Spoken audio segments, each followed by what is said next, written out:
Senhor presidente, deputados, deputadas, galeria, imprensa, a todos que nos acompanham pela TV Assembleia. Eu já subi aqui a esta tribuna por várias vezes para falar da ilegalidade, da perseguição política sofrida pelo presidente Lula. Discuti aqui que não estava sendo observado o princípio do juiz natural, o princípio da presunção da inocência, a ampla defesa no processo que o presidente Lula foi condenado. Por várias vezes, subi a esta tribuna e trouxe este tema aqui para debater na Assembleia Legislativa do nosso Estado. E o diálogo que veio a público entre o Sérgio Moro, o ex-ministro Sérgio Moro e o procurador Delanol, demonstra que muita coisa do que eu dizia aqui era verdadeiro, era correto, e que, de fato, o presidente Lula foi perseguido politicamente através de instrumento via o Poder Judiciário para condená-lo, depois condená-lo novamente em segunda instância e interditá-lo do processo eleitoral. E aí não ser candidato nas últimas eleições, em 2018, e depois foi impedido, inclusive, de dar entrevistas que poderiam, no entendimento dos adversários, inclusive do próprio judiciário, dos próprios membros da Lava Jato, como Sérgio Moro, influenciar no resultado das eleições. Lula não pôde dar entrevista à Folha de São Paulo no período do processo eleitoral, mas às vésperas do segundo turno, o juiz Sérgio Moro, ele divulgou uma delação premiada do Palocci, com a certeza que aquilo interferiria no processo eleitoral. Então, dito isso, e sem trazer novamente vários dos argumentos que eu já trouxe a essa tribuna, eu peço a permissão dos colegas para ler uma nota que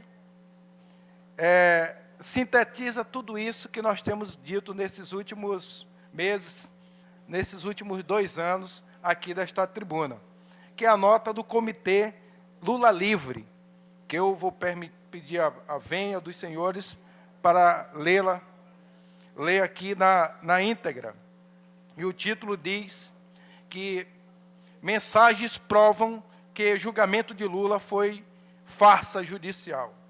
As conversas tornadas públicas pelo site The Intercept demonstram a condução antiética e criminosa dos principais atores da Operação Lava Jato. O ex-juiz Sérgio Moro e o Ministério Público estabeleceram relação de conluio para perseguir e condenar réus que eram seus alvos políticos, especialmente o ex-presidente Luiz Inácio Lula da Silva.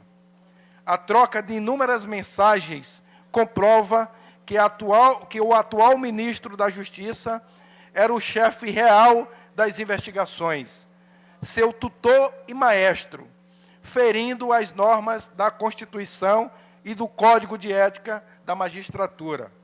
O antigo responsável pela 13ª Vara Criminal Federal de Curitiba rompeu com as normas do devido processo legal, da imparcialidade e da independência do julgador. Moro e os procuradores liderados por Deltan Delanol conspiraram para fabricar evidências que driblassem a regra do juízo natural, a presunção de inocência e o amplo direito de defesa. Atuaram abertamente para influir nos resultados das eleições presidenciais de 2018. Em uma primeira etapa, para condenar o ex-presidente e torná-lo inelegível. Depois, para impedir que sua voz fosse ouvida pelos eleitores antes do pleito. atuaram como cabos eleitorais de Jair Bolsonaro, que acabou por recompensar Sérgio Moro com o cargo que atualmente ocupa, para a vergonha dos brasileiros e brasileiras que têm compromisso com a democracia. São incontestáveis as provas no Diálogos Informados de que a Operação Lava Jato e os julgamentos de Lula são a maior fraude judicial de nossa história. Uma demonstração inequívoca do que temos denunciado. O sistema de justiça vem sendo manipulado para servir de arma dos setores mais conservadores do nosso país.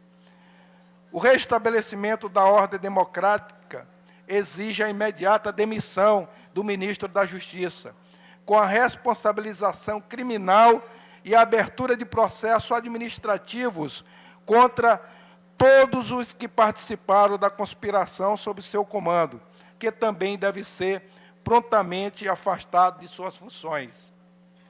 O Parlamento, aqui me refiro ao Parlamento, a Câmara e o Senado, o Parlamento não pode se calar. Estão sobre a mesa todos os motivos para abrir uma comissão de investigação sobre os delitos da Operação Lava Jato. Exigimos das Cortes Superiores a anulação dos julgamentos que condenaram o ex-presidente Luiz Inácio Lula da Silva, com sua imediata libertação e o pleno reconhecimento de sua inocência. O combate à corrupção, anseio nacional, não pode servir de bandeira para a ação ilegal, antidemocrática, antipatriótica de um grupo que, por esse caminho, pretende tomar de assalto o Estado. São Paulo, 10 de junho de 2019, Comitê Nacional Lula Livre. Nesta nota, sintetiza, presidente Otelino, nessa nota sintetiza tudo o que eu tenho dito, deputado Iglesias, nesses últimos 2 anos dessa tribuna. E esse vazamento de informações, não sei a origem deles, que ainda deve passar por investigação, se identificar como que chegou a essa troca de mensagens vazadas, se foi um hacker. O certo é que as mensagens, elas existiram. E eu tenho sempre dito aqui, um processo, se fosse conduzido de acordo com o que rege o Código de Processo Penal Brasileiro, com as garantias constitucional estabelecida na Constituição Federal de 1988, esse processo não teria, no mínimo, não teria a celeridade que teve, de tal forma que visava condenar um presidente da República, um ex-presidente da República, com um potencial eleitoral de se tornar novamente presidente da República. E para ele não se tornar novamente presidente do Brasil, a única alternativa que os adversários tiveram foi interditá-lo, tirá-lo da disputa eleitoral de 2018. Muito obrigado, senhor presidente.